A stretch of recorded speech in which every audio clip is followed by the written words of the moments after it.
Kusi, you can start. Yes, sir, Manjishcha will start. Okay, good.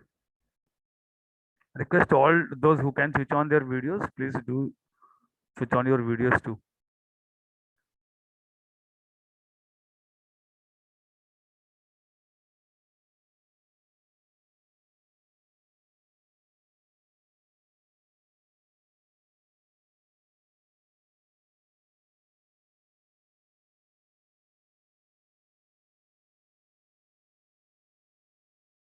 Manchester, you can start. You're on mute. Yes, sir. Yes. I'm just sharing my screen.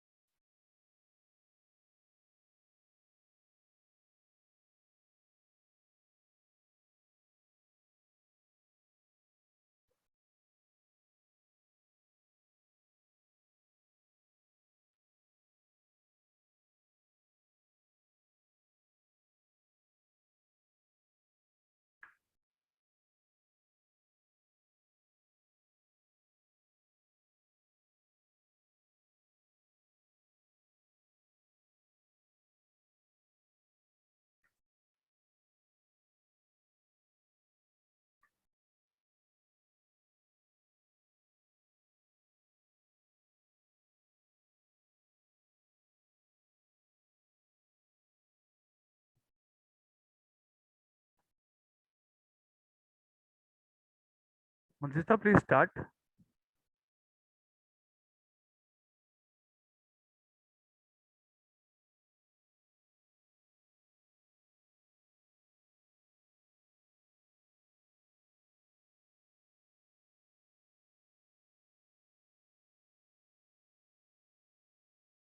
Sir, there's a problem with my audio. My mic keeps on turning off.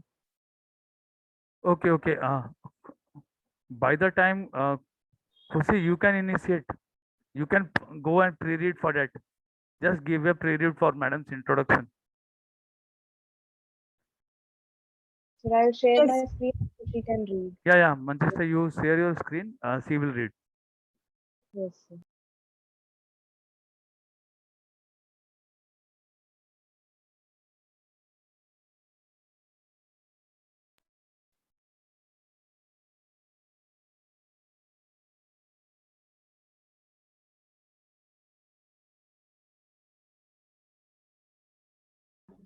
Kusi, Good will you? afternoon. Yes. Yeah, Good please start. afternoon, sir, and welcome, ma'am. So I would like to introduce everyone to Dr. Bani Bora, ma'am. She is the founder director at the Center for Social Change, CSC, India, a non-governmental organization based in Noida, UP, India. CSC contributes towards the relief of poverty, improve socio-economic environment, and bringing positive changes in the neighborhood through people's participation and co-creation of values. She has been in the field of training, teaching, and research for more than 2 decades. From her association with member organizations of federal EIL, national and international NGOs, as well as esteemed academic institutions like Assam Agricultural University, Avinashalingam University, University of Delhi, Julius Maximilians University, Würzburg, Germany, University of British Columbia, Canada, University of Alberta, Libraries, Alberta, Dr. Bani strengthened her understanding about the process of bringing a change in others and in the community. At present, Dr. Bora is senior consultant at the Cell for National Center for Literacy, NCERT, New Delhi. She is co-opted member of National Focus Group for position papers on adult education and lifelong learning. Dr. Bora's research papers were published in journals of national and international repute and authored 2 books, Empowerment of Marginalized Women, a study of gender resource centers in Delhi and legal right awareness for women, Trainer's Handbook. Dr. Bora is recipient of prestigious Ambassador for Peace recognition from Universal Peace Federation, New Delhi, India. Thank you. Thank you, Khushi, for a lovely introduction.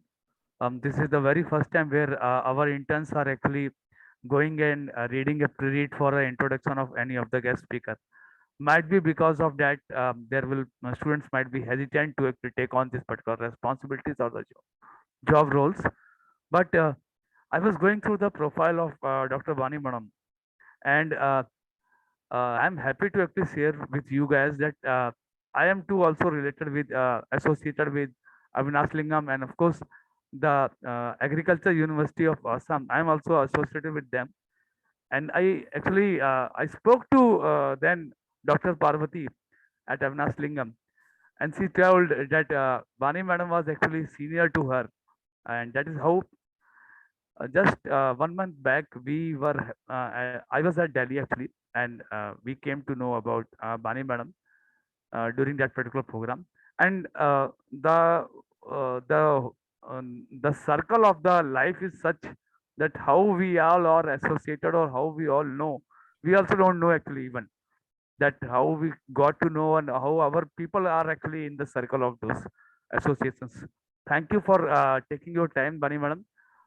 Today, Bani Madam will be discussing all about new education policy, how it is going to be implemented by government of India also and by state governments too, across length and breadth, specifically for higher education. And of course, she is into numeracy and all, so literacy and also she will be talking on those things also. So, floor is yours, madam. Please take on. Thank you. Thank you so much, Pradeep sir. Yeah, what you say, this world is small and you never know whom we meet where. Thank you. So it's really privileged to, get this opportunity to talk to your students who are doing their internship with you. And I could see this Atmanirbhar Bharat learning platform ke under.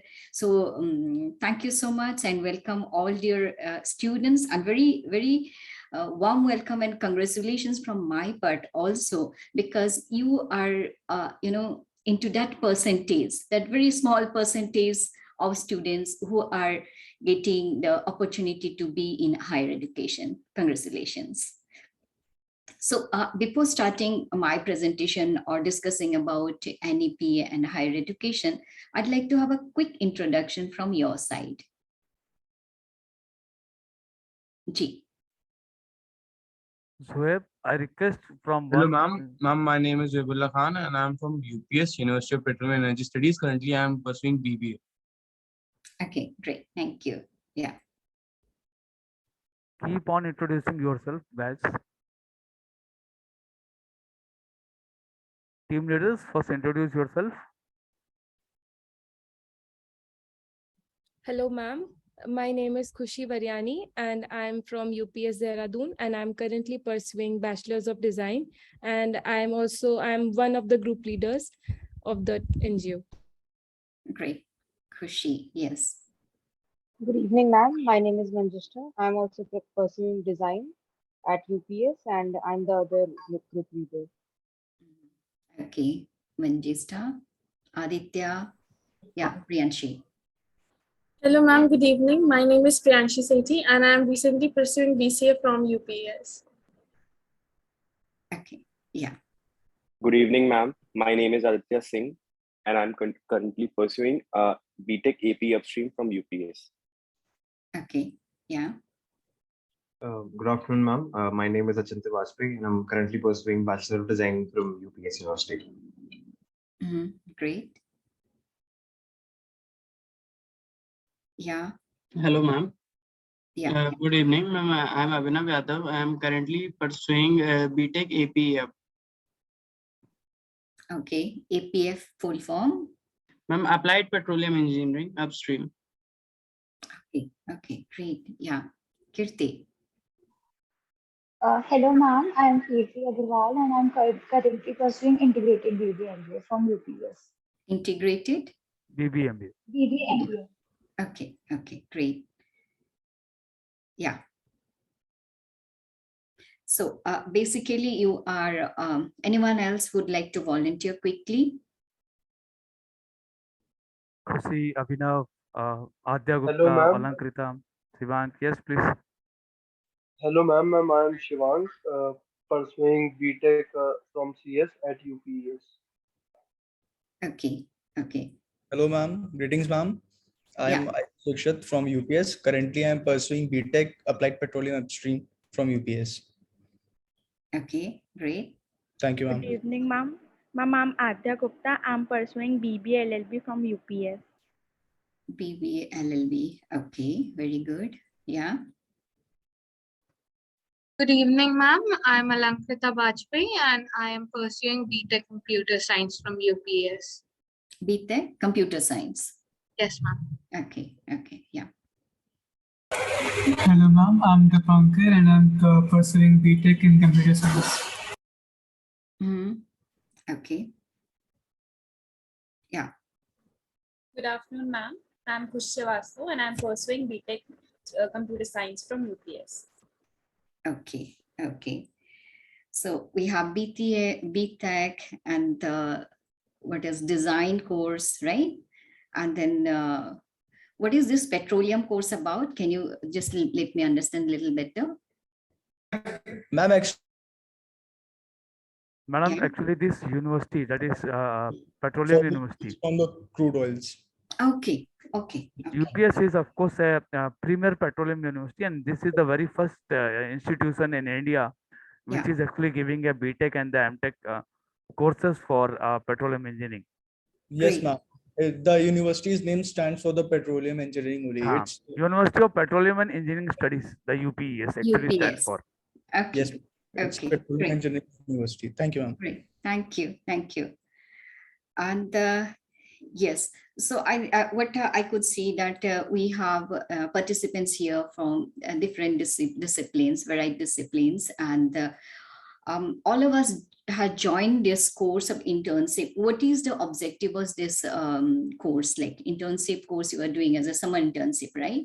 What is the basic objective of this program, if I can understand? Anyone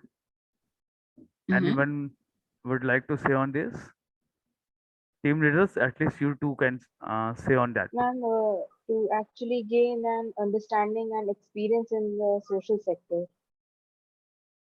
And it is also Experiencing and understanding social sector. and the corporate companies that come to recruit us, they are also asking for experience that the student should know about what is going on in the social sector. Okay, okay. Yeah. Anyone else? So that we can also come face to face with the problems that others are facing, but we are not, because somehow we are privileged. So what all the problems are going in the country and what are the problems which are faced by the sectors who are not so privileged. So to help them and to understand that what they are feeling and what they are going through. According to me, it is all about the sustainable development all over the world. Basically, this social intern.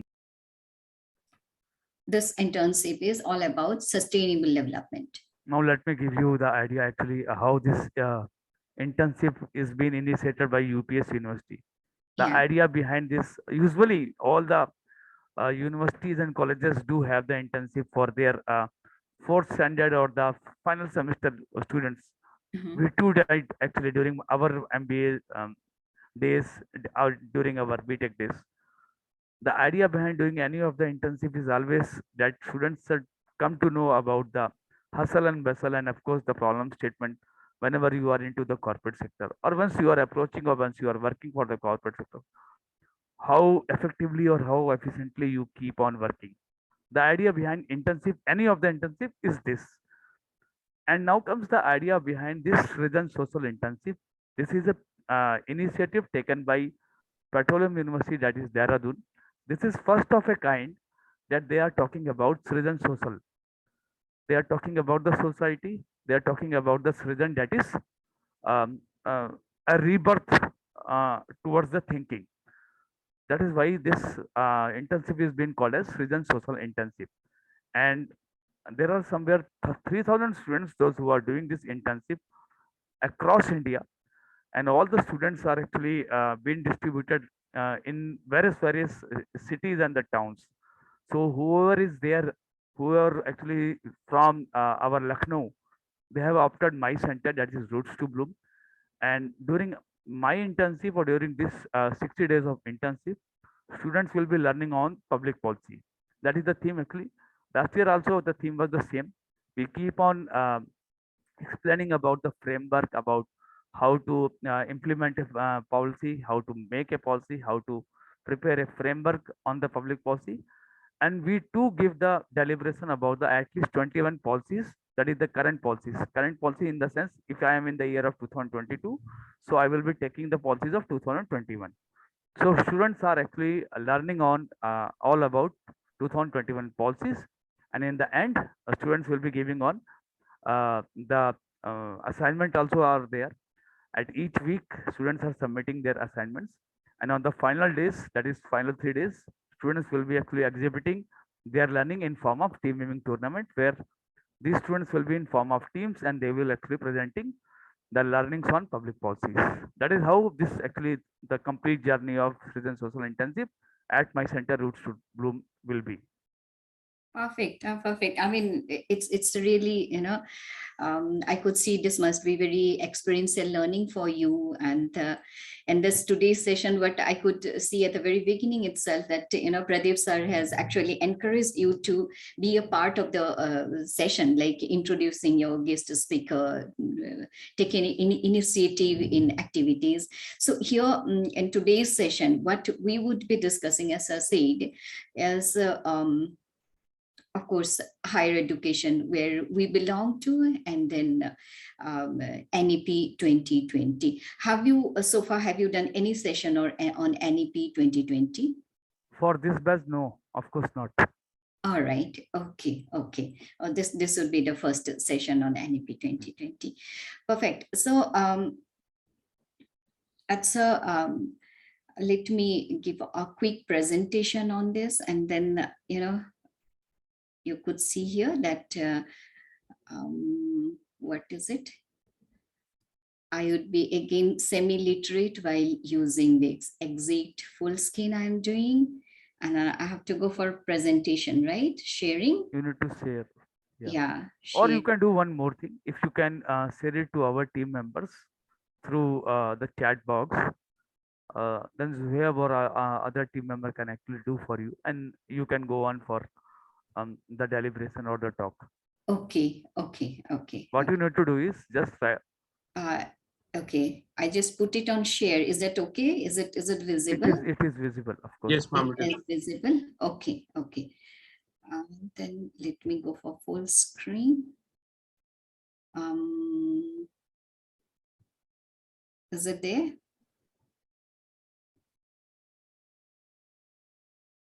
It is there. Yeah. Okay. Can I escape and then? All right.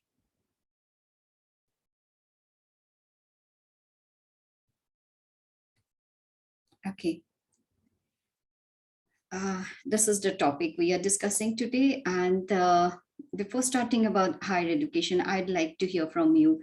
What is the literacy rate we have in India? If you have idea about literacy rate. Students, you might have went through this, because some of the students were talking about the problem statement. Mm-hmm. Okay. What is the literacy rate of India? Ma'am, somewhere around 74%. Huh? Somewhere around 74%. Somewhere around 74%. Anyone more accurate? Yeah, around 74. Anyone more accurate? Yeah. You can have a look, refer to that. What is the literacy rate? But the thing is that whatever may be the literacy rate, it is not 100%, right? It's not 100%. Still, we have, if it is 74%, meaning 26% are there. It's 74.4. But then still, we have more than 25% people who are not literate. Mind it, this is literacy rate we are talking about. 25% people are not literate. And then here we are talking about higher education. Few quick statistics to have a look at. This is All India Survey on Higher Education 2019-20. We have 1,043 universities, 42,343 colleges, and 11,779 standalone institutes. As per the portal of All India Survey in Higher Education, this is a government portal, right? So total enrollment in higher education, it has been estimated to be 38.5 million, out of which 18.9 million are female. So female constitutes, I think this is about 49%, nearly, could you see the full screen, or? We are able to see the full screen. You can see the full screen, right? Okay. Yeah, so we have 49%, female participants in higher education. And then gross enrollment ratio, that is in higher education, is 27%. So this is what is a figure we need to see, gross enrollment ratio, which is calculated for 18 to 23 years of age group. Right? So if we look about the percentage point thing, that's why I say that congratulations, you belong to this 27%. Male population 26.9 and female population 27.3. Yeah. For scheduled caste, it is 23.4. For scheduled tribe, it is 18% as compared to national GER of 27%. When we have the national percentage is 27% of 18 to 23 years age group in higher education, we have from scheduled tribes, we have it is 18%. So why am I giving these figures to you is to understand that it is not about everybody in higher education. It's only 27% people are in higher education, and here that's the reason that we need to work more towards this, that so that we have more number of people getting the facilities, getting into higher education, makes it affordable, and that's what NEP is taking care of. The first focus of NEP in higher education is quality universities and colleges, a new and forward-looking vision for India's higher education system. That is, higher education plays an extremely important role in promoting human as well as societal well-being and in developing India as envisioned in its constitution. That is, democratic, just, socially conscious, cultured, and human nation, upholding liberty, equality, fraternity, and justice for all. Higher education significantly contributes towards sustainable livelihood and economic development of the nation. As India moves towards becoming a knowledge economy and society, more and more young Indians are likely to aspire for higher education. Is that so? Do you have any other understanding about higher education, if you like to share? What does it mean to you, higher education? Why is it important to go for higher education? Anything you'd like to talk about? Yeah.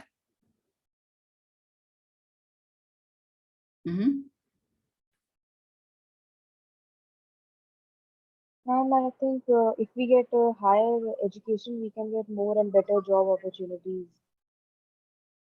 Higher education is more for So job opportunities. Job opportunities, and that's why we are saying that it's contributes to the economic development of the nation. Okay, anyone else? Higher education.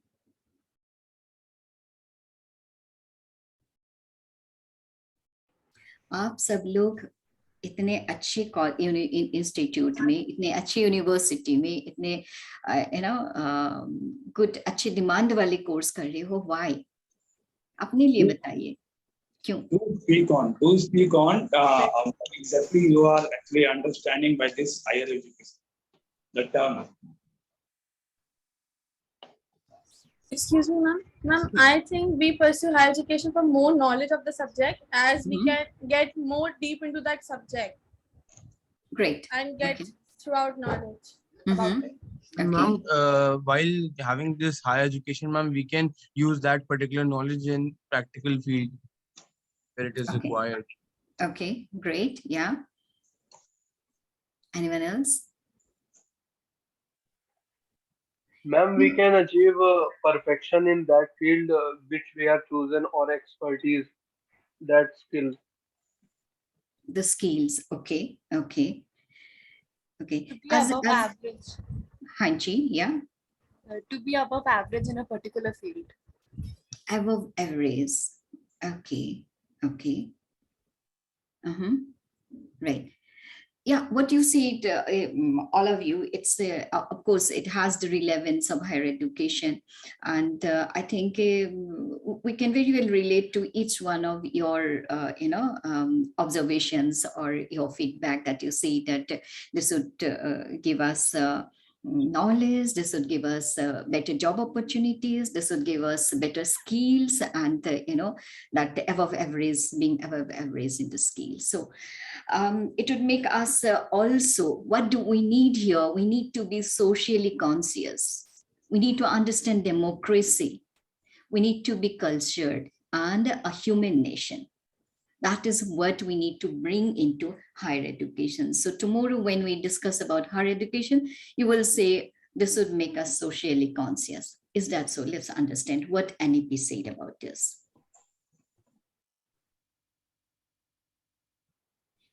Given the 21st century requirements, quality higher education must aim to develop good, thoughtful, well-rounded, and creative individuals.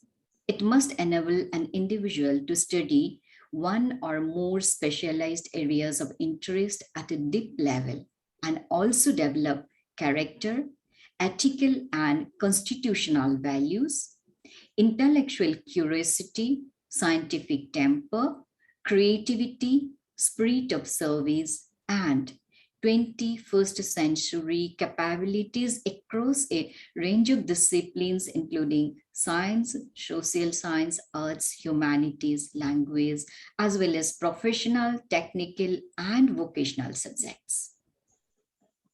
A quality higher education must enable personal accomplishment and entitlement, constructive public engagement, and productive contribution to the society. It must prepare students for more meaningful and satisfying lives and work roles and enable economic independence. Yeah. So what you all said is actually written down in this NEP 2020. Yeah. Could you relate? Yes, ma'am. What is this 21st century capabilities? If, 21st century requirement, what is that?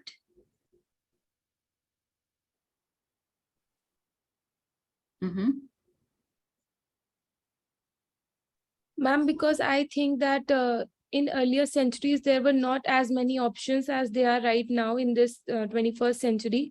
And there were not many subjects and job opportunities also, which people would like to try and do for, because they always wanted to become a lawyer or doctor. So it was more of a on education side rather than in today's generation. I would say it is more on the creative side also.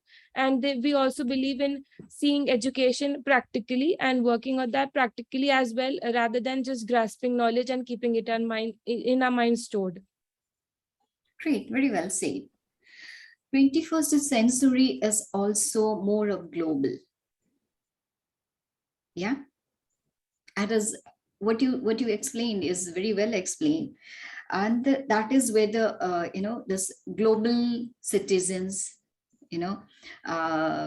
international presence, worldwide presence, that things comes in 21st century. We are all like very well connected. You are there in Dehradun, you are there in Lucknow, I'm here in Delhi, sir is there in Lucknow. So we are all connected, right? And we are talking through a digital platform and trying to trying to communicate with each other as, physical kind of almost equal like physical presence. And that's why we are encouraging in interactions. I'm asking you questions, you are giving answers, we are talking, we are discussing.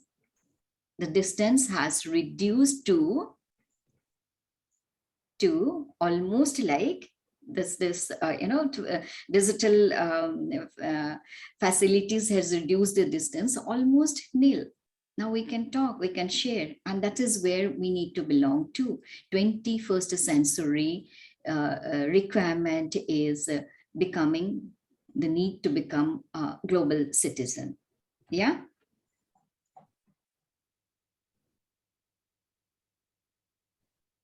For the purpose of developing holistic individuals, it is essential to be identified set of skills and values which will be incorporated at each stage from preschool to higher education.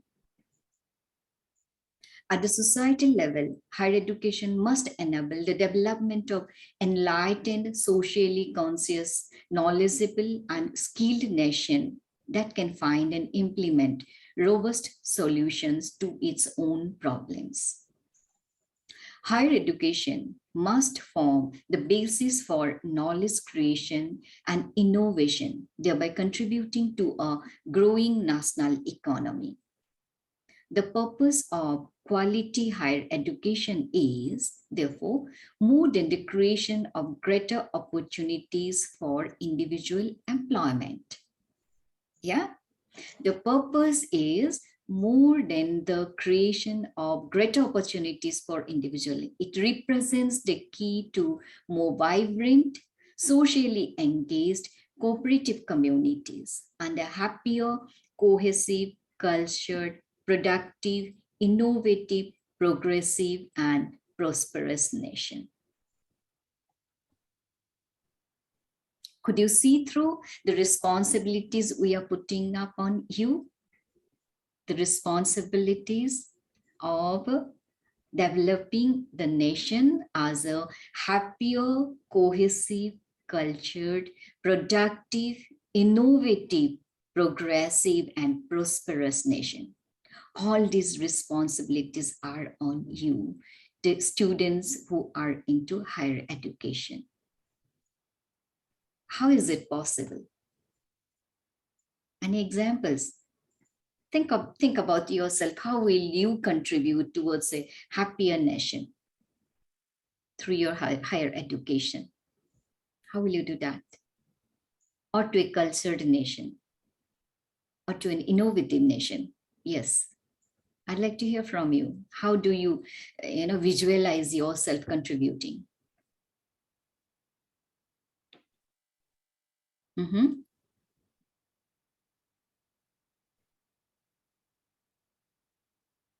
Khushi? As after higher education, ma'am, we'll get a job and then we can contribute economically in the GDP of the country.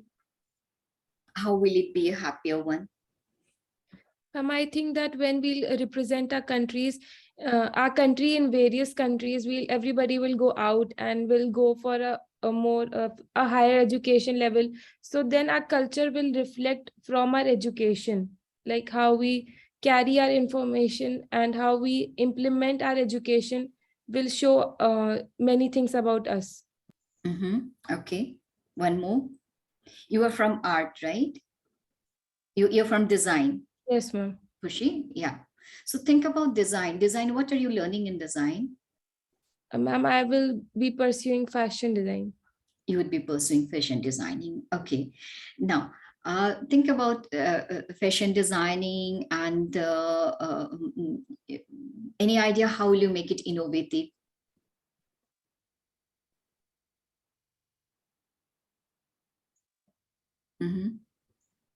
How you can integrate, how you can integrate your culture to the global culture and then, present a design over that. Yeah. Maybe by observing more, like if I want to do something which would represent me and my country, then I will think that I will add a essence of my culture in that, my creation. Yeah, yeah, very well said. See, there could be many innovative ideas, and you as a fashion designer, innovation or new ideas is the main essence, or of designing new things. So if your innovative approach takes care of the environment, for example, you are focused on using only those materials which are what we call is environment friendly, eco-friendly materials, those types of things you are doing, and your contribution to the nature, to the environment, to the community will make people happy. That leads to prosperity. Very small contribution, but that makes the change. That makes things look bigger. Yeah. And The yes, of course, policy. you are also talking in terms of GDP. Suppose if we are talking about in terms of GDP, it's of course supporting the countries per capita, and of course the happiness quotient will enhance for that reason. Yes, yes, yes. When you say that you would be earning and contributing to the GDP, yes, very well said. Thank you, thank you. Thank you. This policy, yes, Juhaib. This policy envisions a complete overall and re-energizing of the higher education system to overcome these challenges. And so, I mean, I have not taken the whole policy as a whole, but what are the challenges in present higher education system? If we can discuss that with you, if I can get points on the challenges in higher education, present challenges. Students, you can share your experience, what exactly you guys are facing actually, as per the challenge set once you are taking an admission or once you are into the education for during the course, or once you are interacting with your fellow members or with your academicians too. What are all those challenges which you are facing, either in Exactly, yeah. or as per the infrastructure or as per your personality development too? What all those challenges are there? If you have faced any challenges, if you could see through, okay, this was your challenge, this is a real challenge. Challenges, the main challenge was, ma'am, the hostel food, ma'am. Ma'am, it is not up to the mark at we get in the home. And you are not the first person to complain about. It's always happening. Maybe I was in a hostel 30 years back, and still I have that aloo boil, the big aloo boil in my plate. Still I remember that big aloo. So it is always there. Yeah. We need to think on those lines also. Why should there be the continuous, complaint on hostel food? Yeah. Next, anyone else? Ma'am, we can have practical sessions more. Like More we are always practical. having the sessions, like because we are having more theory sessions all the time. So it makes little bit boring. Okay, yeah, more practical sessions, yes. Means more, you need more equipment, more library, more laboratories, right? Yeah, then anyone else? Ma'am, like Delhi government started an initiative of happy classes. Okay, that's for school students, right? Ma'am, and university level also depression reducing classes could be taken. Okay, sorry, what classes? The stress or depression level which Okay, has been. okay, that is more of counseling sessions, right? Okay, yeah. What else? I mean, does it happen with any one of you that you wanted to study a particular course, but you have to compromise and go ahead with this course? Do you have that challenge? Or you wanted to study in a particular university, but does so expensive, the cost is not affordable by your parents, and so you have to go to the second grade or so? Is that there? No? Everyone. Yeah. Yeah, please go ahead. Ma'am, I feel that most of the times the all students, yeah, like when I was looking for a college, I was looking that the college should have everything that I want in a course, and also it should also be in a limit, like which should be easier for my parents to definitely fill my fees, because now we are at an age where we will think about these little details also. But I think that most of the times, if people want to take admission in certain university and they are not able to do that because of the expense, because these problem always come, like some parents are not able to give fees which is that expensive, so they have to compromise sometimes. And also, I mean, I think you know about your course, but at the same time, with your fashion designing course, you might have loved to pursue your interest in music or your interest in art, right? Fine arts, those facilities, or maybe a student of petroleum science, you would like to do a course in art or, music, that is not available in our higher education system, right? So we can only go for higher education through a selected stream. But if you were a science student, you would be doing this courses. If you are a humanities student, you'd be commerce, this, law, this. So if I'm a law student and I want to study mathematics, that facilities is not there. So this is here in this, policy, we have taken care, the policy has taken care of that requirement also. The policy envisions a complete overall and re-energizing of higher education system to overcome the challenges and thereby deliver holistic quality higher education with equity and inclusion. Its visions moving towards a higher educational system consisting of large multidisciplinary universities and colleges, with at least one in or near every district, and with more higher education institutes across India that offer medium of instruction or programs in local or Indian languages. This is a bigger challenge. Your local language is Hindi, and then you have to study a particular course in a particular university. The medium is only available in English. You can't do it. Your language is Assamese mother tongue. You have studied so far up to class 12 in Assamese medium school. Then your higher education is a challenge for you because of the change of the language.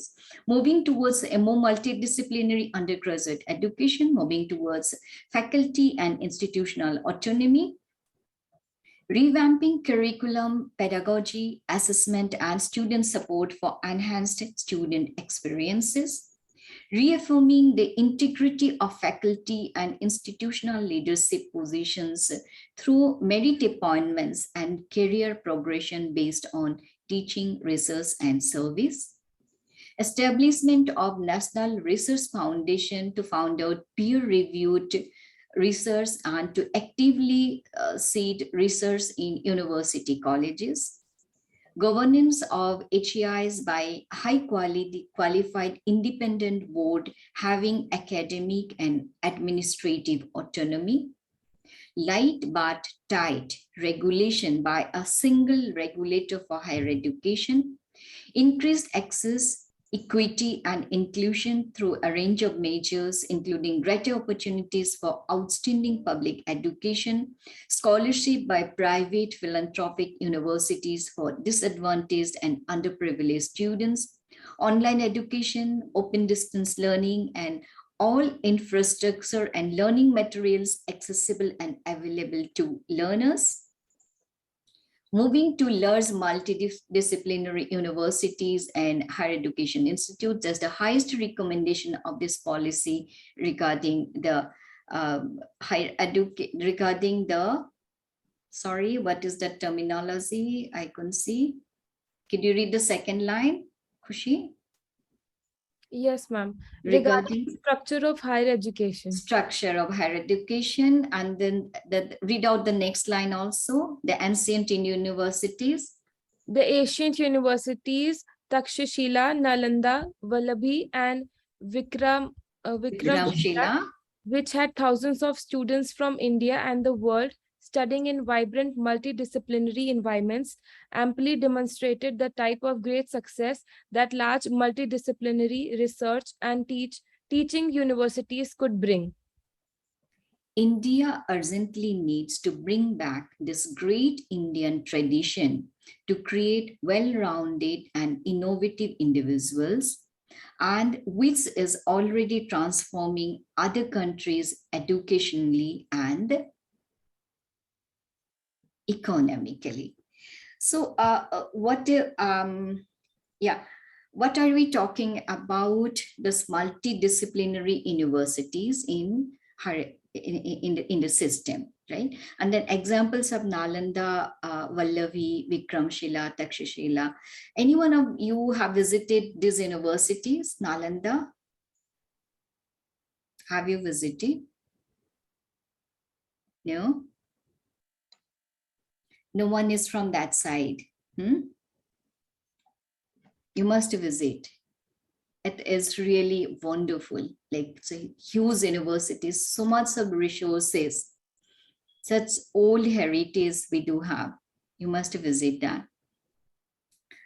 India urgently needs to bring back this great Indian tradition. And when you visit Nalanda universities like, Takshashila, Nalanda University, then you could see the great tradition of ours to create well-rounded and innovative individuals. This is what is the main, bottom line, that whatever we are doing through higher education so far, the individuals, the students who have graduated at the end of their 4 years of engineering, when you go for your job placement, what is the outcome? More than 50% students are not suitable for job, right? Like whatever education we are taking through the higher education status is not enough to make us suitable for the job, even in our own field. And that's where we are talking about skills. That's where we are talking about soft skills. That's why we are talking about holistic approach. So that when we complete our education, we are all job ready. In addition to teaching and research, higher education institutes will have other crucial responsibilities, which they will teach us through appropriate resourcing, incentives, and structure. This include supporting other HEIs in their development, community engagement and service, contribution to various fields of practice, faculty development for the higher education system, and support to school education. The overall higher education sector will aim to be integrated higher education system, including professional and vocational education. So this is another terminology which has come to us, vocational, right? So do you have any understanding about vocational education?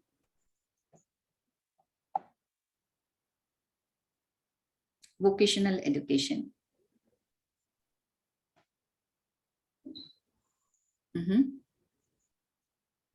Yes, anyone would like to say on this?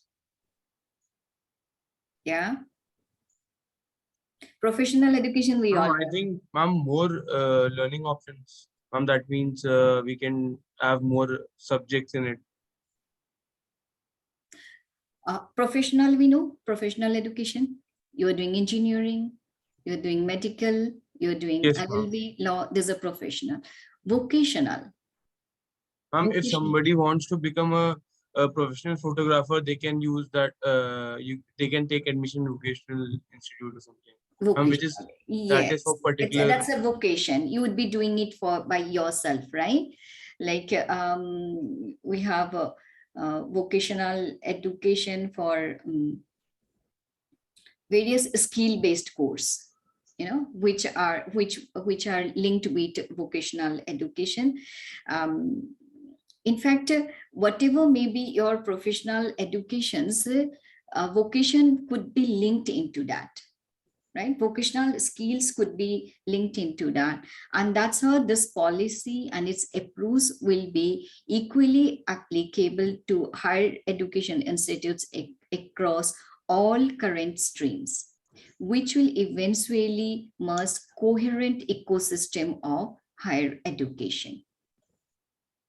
What is the ecosystem of higher education? At present, higher education is for getting job, getting your placement.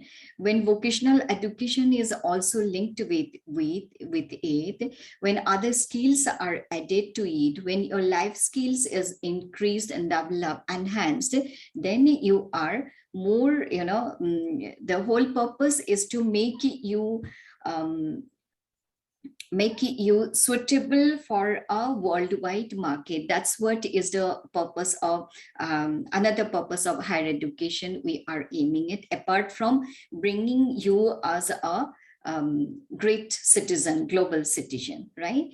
University worldwide means a multidisciplinary institution of higher learning that offers undergraduate, graduate, and PhD programs and engages in high quality teaching and research. The present complex nomenclature of higher education institutes in the country, such as deemed to be university, affiliating technical university, unitary university, shall be replaced simply by university on fulfilling the criteria as per norms. So अभी के जो जितने अलग अलग terminologies है deemed to be affiliating and all those two terminologies will be cut down, and then there will be only one university. But you have to fulfill certain criteria.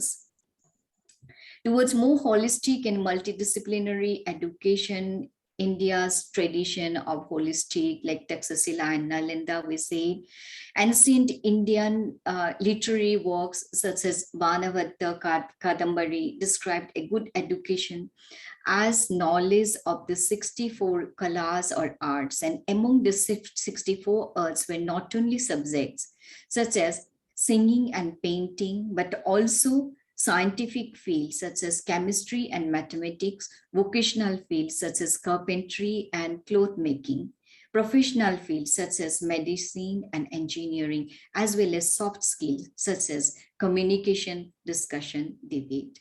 So what we are talking here, to India ki ancient Indian history, ancient Indian universities, they are focused on 64 arts. There's no science and art separate. It was all together, and it has science, it has arts, it has vocation, it has professional, as well as soft skills. All together, 64 arts.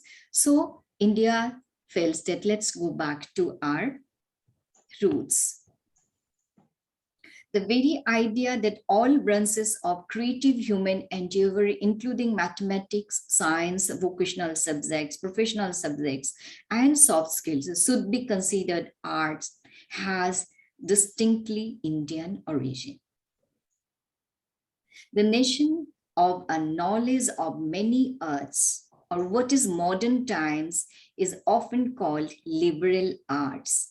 That is, a liberal notion of the arts must be brought back to Indian education, as it is exactly the kind of education that will be required for the 21st century. So this is another bottom line in NEP, that is, as required by 21st century, what we could see through that our history, where art includes mathematics, science, vocational subjects, professional subjects, and soft skills. So we have to bring back our traditions. That is what HEIs are looking into.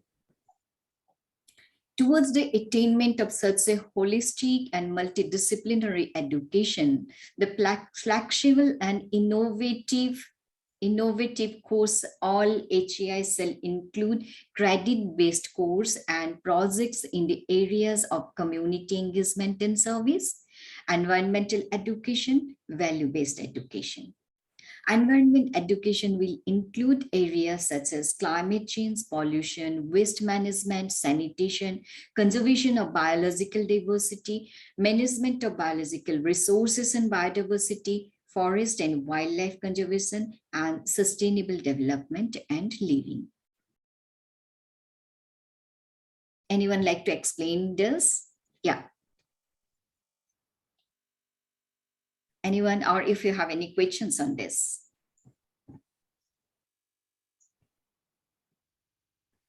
Value-based education will include the development of humanistic, ethical, constitutional, and universal human values of truth, righteous conduct, peace, love, non-violence, scientific temper, citizenship values, and also life skills. Lessons in seva and service and participation in community service programs will be considered an integral part of a holistic education. And here comes your global citizenship education. Here comes about your this New India literacy program, where we are talking about making India 100% literate by the year 2030. And here your role would be to take the responsibility of making at least 5 persons literate. So lots of responsibilities on you. The structure and length of degree programs shall be adjusted accordingly. This you might have come across, how the 3 years, 2 years, 5 years, just after even your graduation, you can go for masters, provided you have the required, grades. And there is, this is another very interesting area that NEP has focused, that is ABC. Academic Bank of Credit. It shall be established, which would digitally allow academic credits earned from various recognized institutes, so that degree from HEIs can be awarded, taking into account credit earned. The 4-year program may also lead to a degree if the student completes a rigorous research project in their major areas of their study as specified by higher education program, higher education institute. So ABC, I think this understanding is also clear on your part. It would be credit based. You can do a course of your choice, and that would be deposited in your bank. Yeah. When you receive your final certification, it will come in handy. Flexibility in offering different master's program, that also you could very well, it might have been discussed number of times, how you can go for your master's program, 1 year, 2 years. Model public universities for holistic and multidisciplinary action at par with IITs, IIMs, etc., called MERUs, Multidisciplinary Education and Research University. They will be set up and will aim to attain the highest global standards in quality education. They will also help set the highest standard for multidisciplinary education across India. Now here comes the research and innovation. This also would be a very important aspect of our higher education system. And the students from, this is another important area, students from socio-economic disadvantaged background require encouragement and support to make a successful transition to higher education. Universities and colleges will thus be required to set up high quality support centers and will be given adequate funds and academic resources to carry out this effectively. This will also be professional. There will also be professional, academic, and career counseling available to all students, as well as counselors to ensure physical, psychological, and emotional well-being. Finally, all programs, courses, curriculum, and pedagogy across subjects, including those in class, online, and in the ODL modes, as well as student support, will aim to achieve global standards of quality. And this is what is happening related to higher education institutions. You could see the articles, news items, and the headlines. 48 foreign universities interested in UGC's training initiatives. Students की पढ़ाई के आधार पर हर वर्ष होगा उनका मूल्यांकन, बढ़ेंगे रोजगार के अवसर. Yeah, UGC considers scrapping rule on publishing research for PhD. UGC set up panels for degree, rules for degree colleges. Students can now pursue PhD after 4-year undergrad course, And post NEP, UK's 22 university team visits to explore opportunities like Cardiff University, King's College London, University of Glasgow, Universities of Wales. So these are actually absolutely good news for all of us that, you know, higher education has got so much of importance, and we are looking through higher education, we are looking to India to be a happier nation, and, you know, with more GDPs, with more knowledge, with all around this, you know, number one, the global nation here. And thank you so much. Thank you, everyone. If you have questions, please feel free. Thank you. Students, if you have any queries or questions, please let us know, or ask madam, or unmute yourself and you can speak directly to madam for that.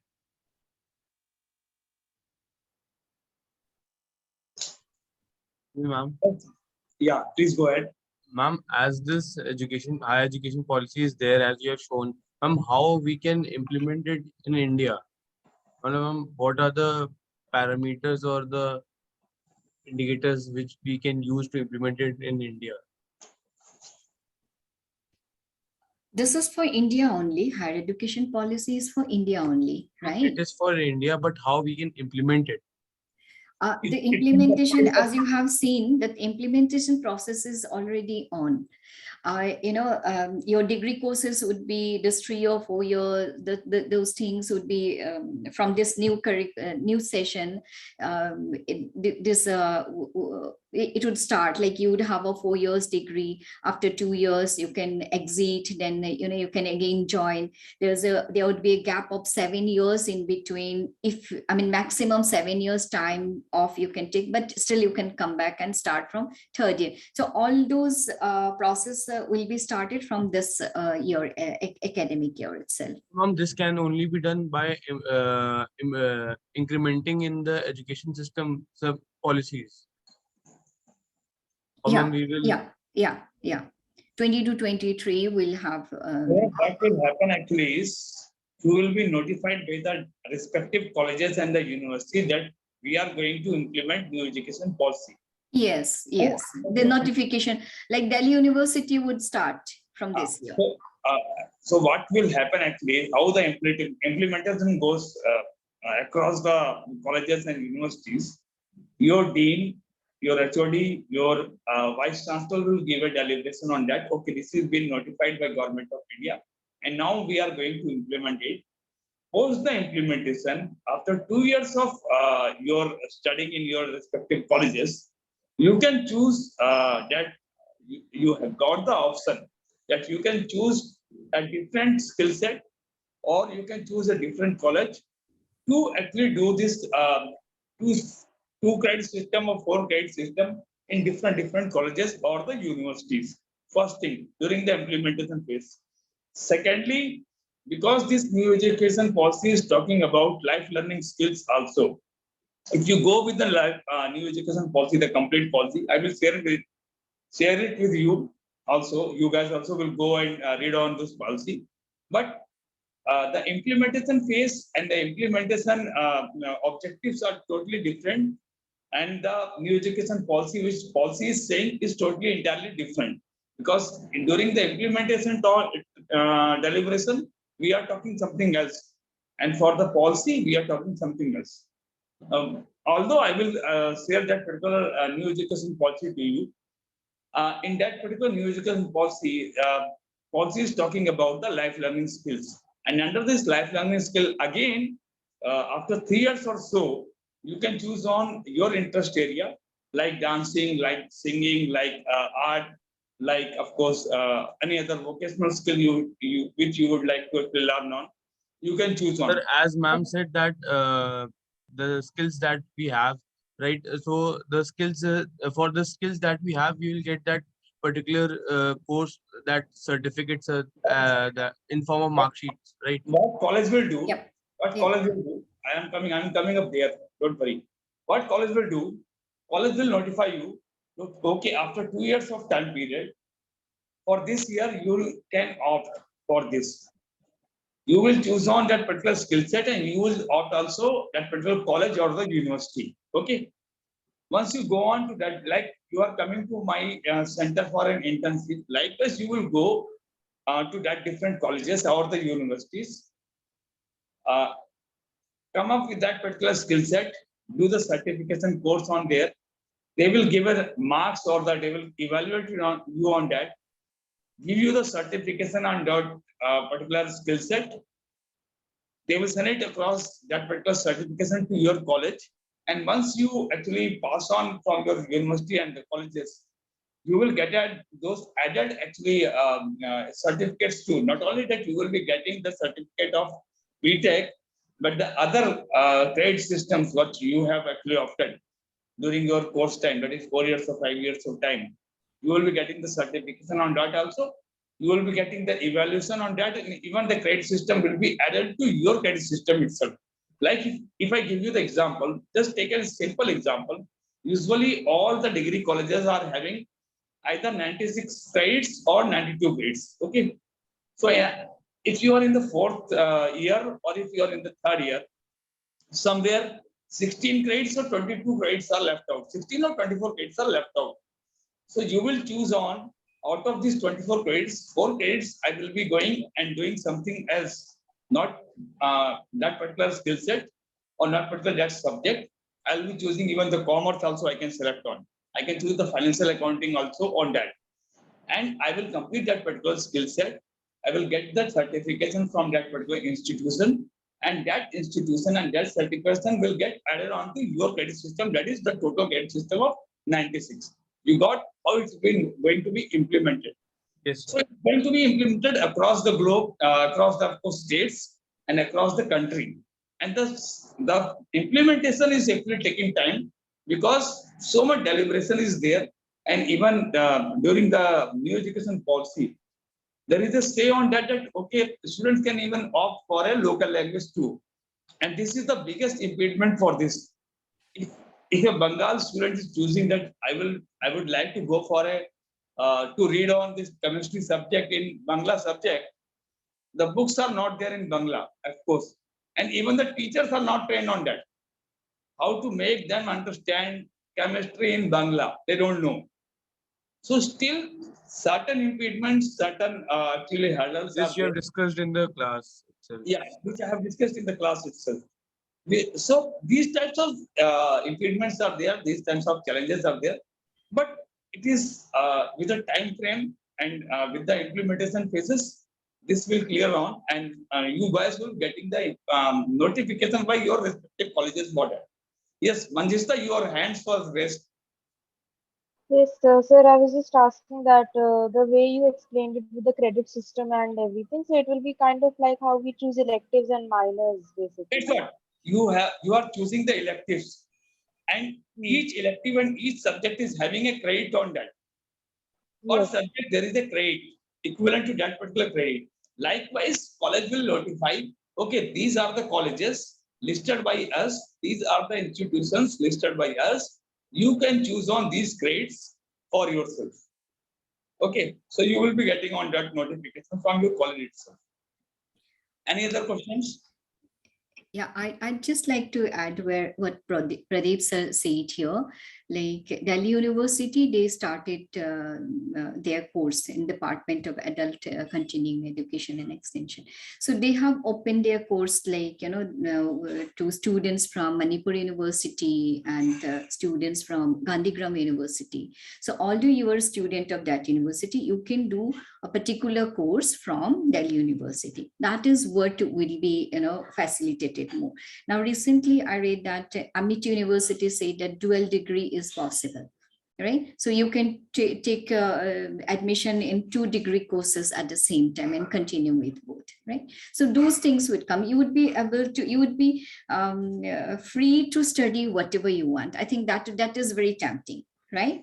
Free to study whatever you want, and that would be, and then finance things would be like the fund would be taken care of. That is also a good aspect.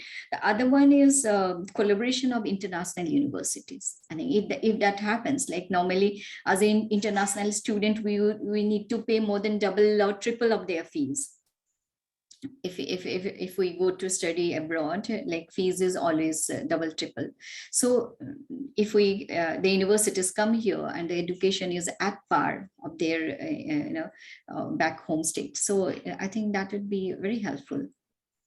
See, just to add on what Bani Madam is saying, why these foreign universities or foreign colleges are coming in India?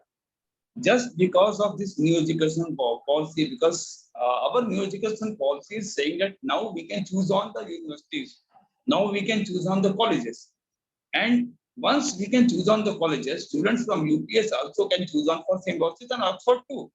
But until unless the MOU is in place, then only you can go on and actually choose on those subjects or those colleges.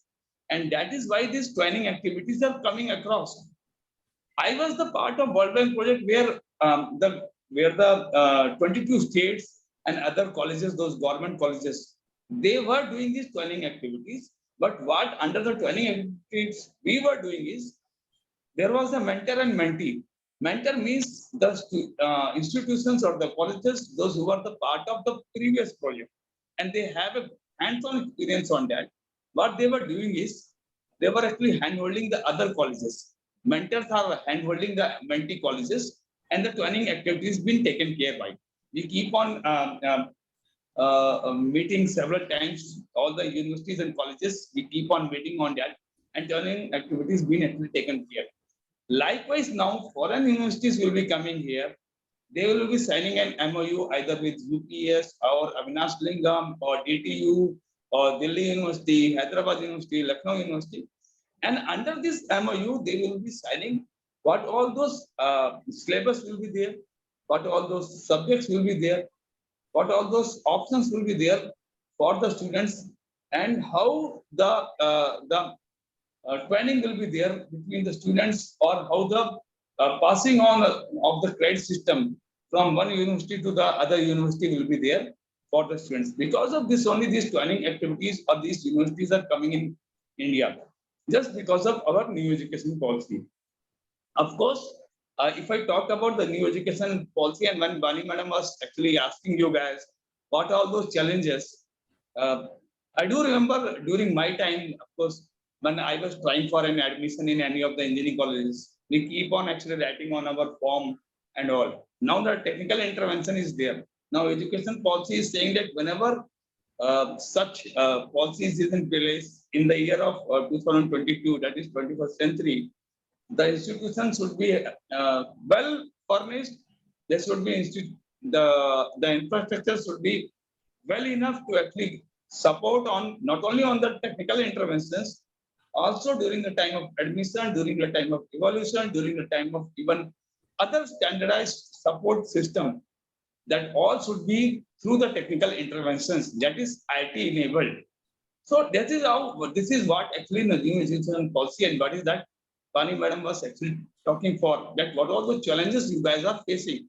Because if you get on, or if you code those challenges, then only we can actually give a deliberation that, okay, just because of these challenges, this is in place actually. So thank you, Bani Madam, and I request my team leaders to present a vote of thanks to Madam.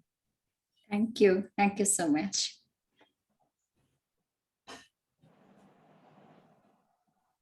Thank you, ma'am, for telling us about the new education policy and everything about higher education.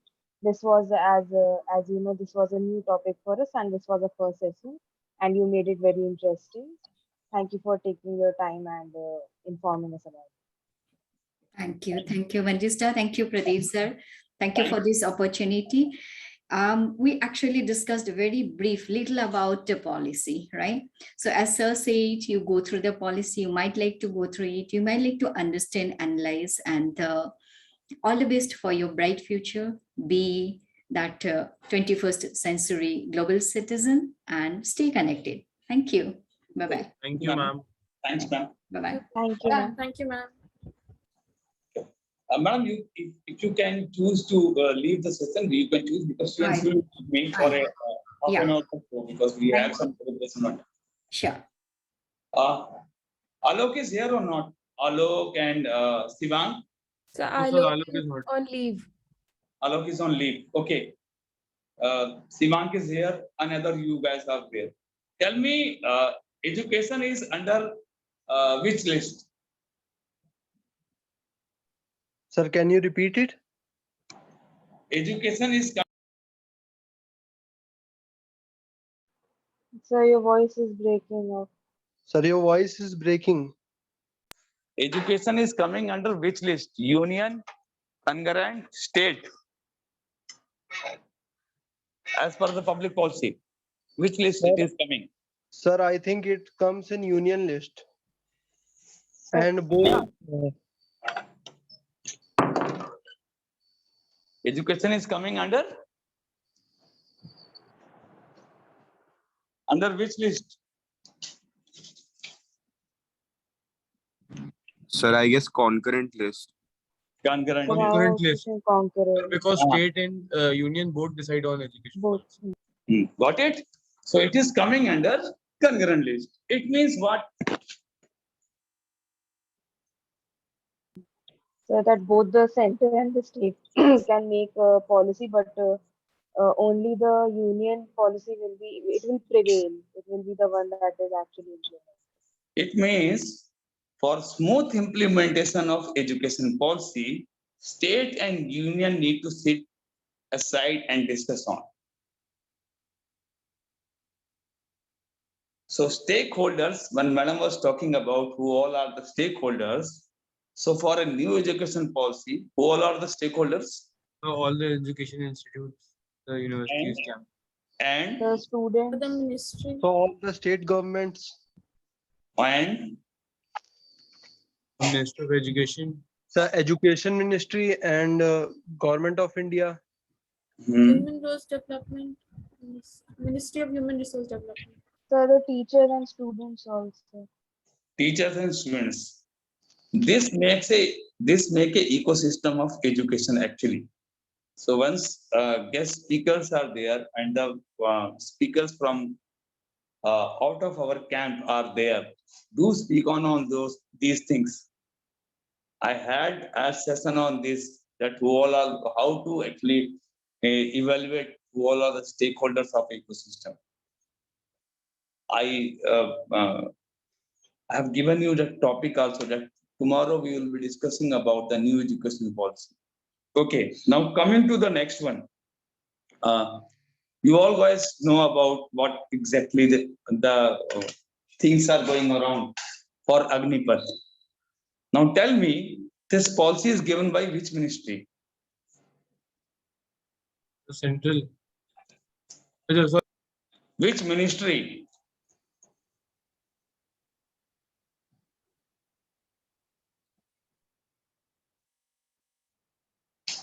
Agnipath policy is being given by which ministry? Human Resource Development. No. Some Ministry of Defense. Ministry of Defense. Okay, it comes under. So defense comes under. Rajnath Singh ji. Under Rajnath Singh ji, the minister of that. Yes. Defense comes under which list? Sir, it comes in the central government list. As per the public policy, defense comes under which list?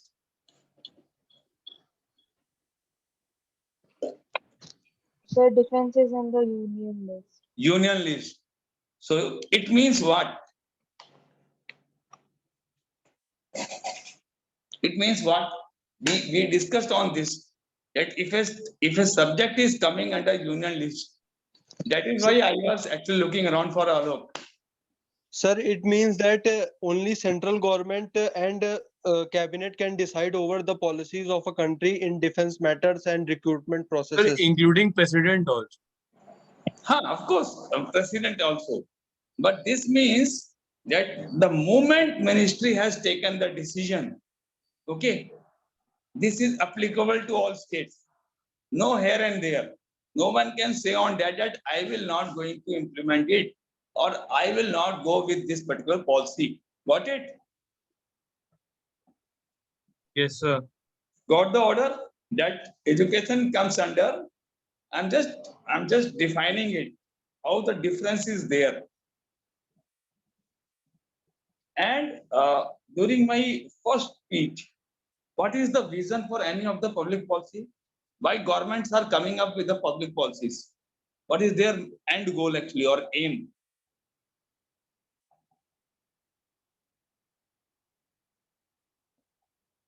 What was the end goal? Or what was that, right, that one thing which was left out and I have given that?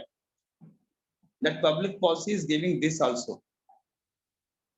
Or bureaucrats or the ministries or the departments are going for this also. What was that thing?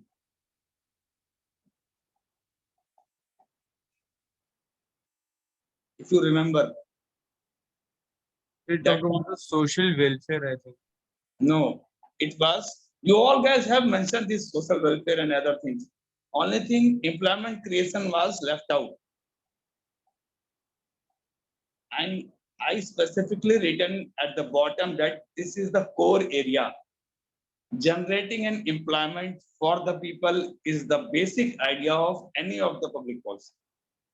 And if you take this case of new education policy, where we are talking about the education, where we are talking about the skilling, where we are talking about the options of the subjects, where we are talking about the life Sir, I learning. think you have talked about the literacy rate. Literacy rate is of course entirely different thing. So, but you said that it will be on the first day when I was giving the lecture on what is the end goal of any of the public policies, any of the public policy. If you take the case of union government or if you take the case of state government, they do go for a recruitment and income generation program shall be there. If it is not there, there is no sustainability will come up for this actually. You cannot create a sustainable environment, ecosystem until and unless employment generation is not there. Until unless income creation is not there in any of the policy, either by state or by government of union government. So if we take the case of new education policy, where new education policy is not only talking about the education, it is also talking about the skilling. It is also talking about the life learning skilling. It is also talking about the different options and different skill set too. And this all is actually addressing to one goal, that is employment creation. So indirectly, new education policy is actually reflecting for employment creation also. And even the education, the objective of gaining the education is this. Although the bigger picture is also there for education. It's not only that employment, for employment only we go for education. Okay. Clear from my side, I think, to you guys about these three things. Anything which you would like to actually convey or to ask to me in regard to these three things? Any doubt on the concurrent list? Any doubt on the state list? Any doubt on the role of new education policy for the education, which is indirectly connected to employment? No doubts? You can raise your hands or you can unmute yourself and say. Okay, who all are left out for presentation of the day? Hussein? Purnima and Okay. And who else would like to present today? Because Purnima asked to me yesterday. And Ayush, I think these students are left out. If they would like to give their presentation. Anyone? Any of the other student? Those who would like to give? No one. Okay. No worries. Request all students to switch on your videos so that at least our group leaders can have a pick of the day. Okay. That is joint pick for today's session. Zuhair, you can take the screenshot of it. Okay. And secondly, the compensatory work program.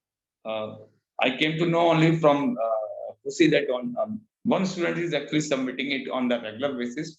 Those who are not submitting it, now I need to take a harsh action against this. If you are not going to do it, or if you are not going to submit it by Sunday, Monday there will be a mail suited by me to the university. Then don't tell me that sir has done this actually. So those who are failing to do it by Sunday, submit it to Khushi or submit it to Manjista. I will come to know by them, by that link itself. Okay. And Khushi, anything from your end or from Manjista end? Yes, please update your report. Yeah, daily report. Only thing, Alok called me for that, and he will submit it tomorrow. Yes, sir. Manjista, anything from your end? The deadline for weekly report, like for today, this week is 6:30. So please complete it by then. Okay. Everyone. You can start to complete the daily report by today itself. And those, also, please work on your assignment too. And the deadline will be on Tuesday. After Tuesday, no submission will be accepted. okay. Secondly, for assignment, I want to ask, the link will be same for the daily report, right? We don't need to change the link. Yeah, in the daily report, you have to just add week 3. जो भी report बनाया था उसमें week 3 का column add करके you have to keep on adding your information. And for assignment also, I will get We have another column as for I have assignment. created there is another column. You Okay, just so need you have to to input just your copy link. paste your link. Yeah.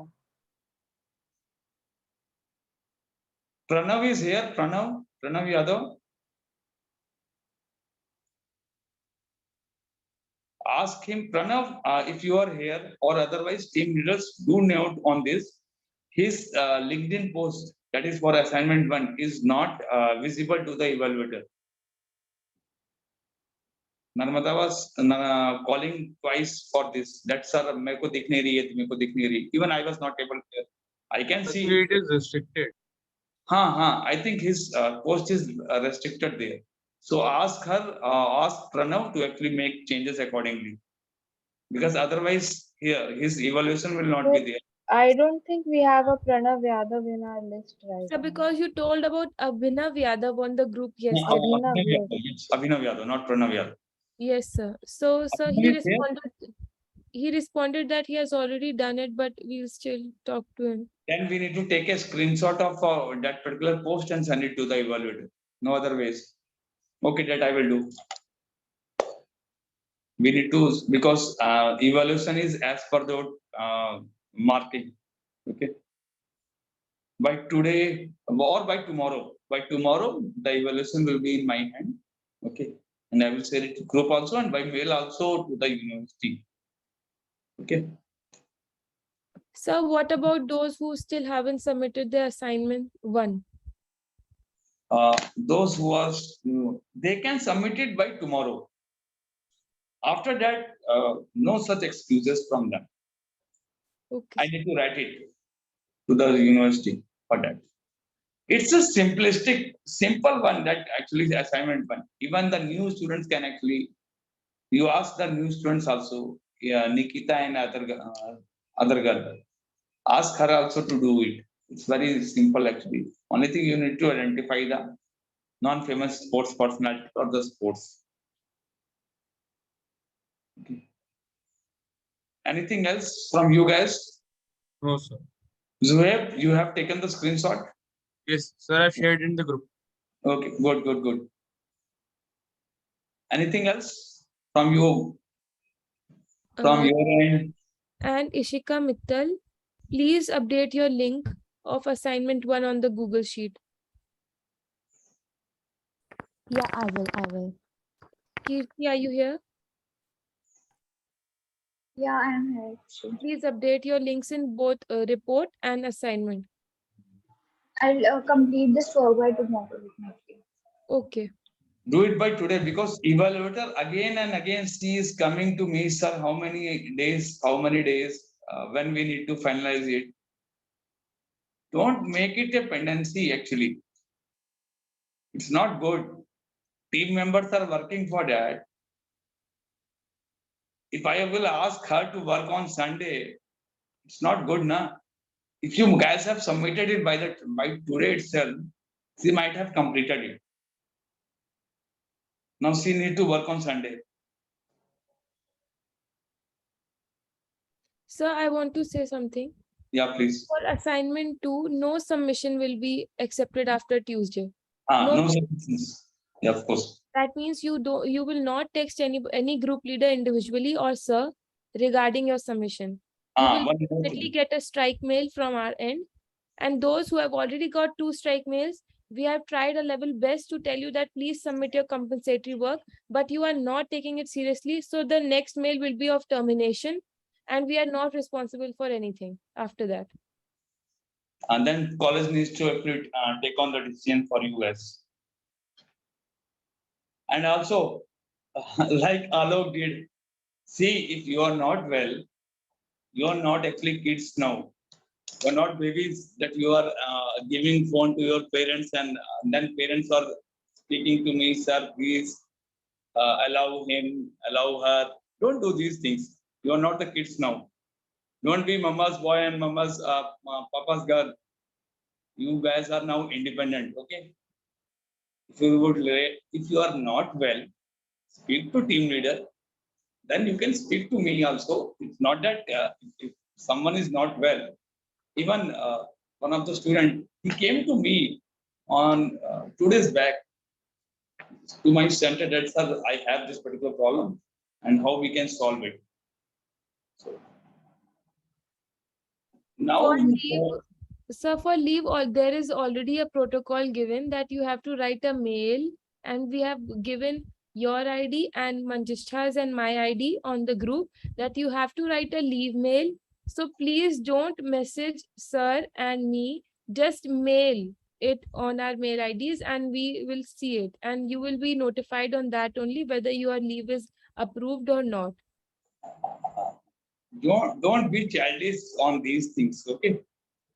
It doesn't look good. Okay. Take care and rest. Enjoy your studies.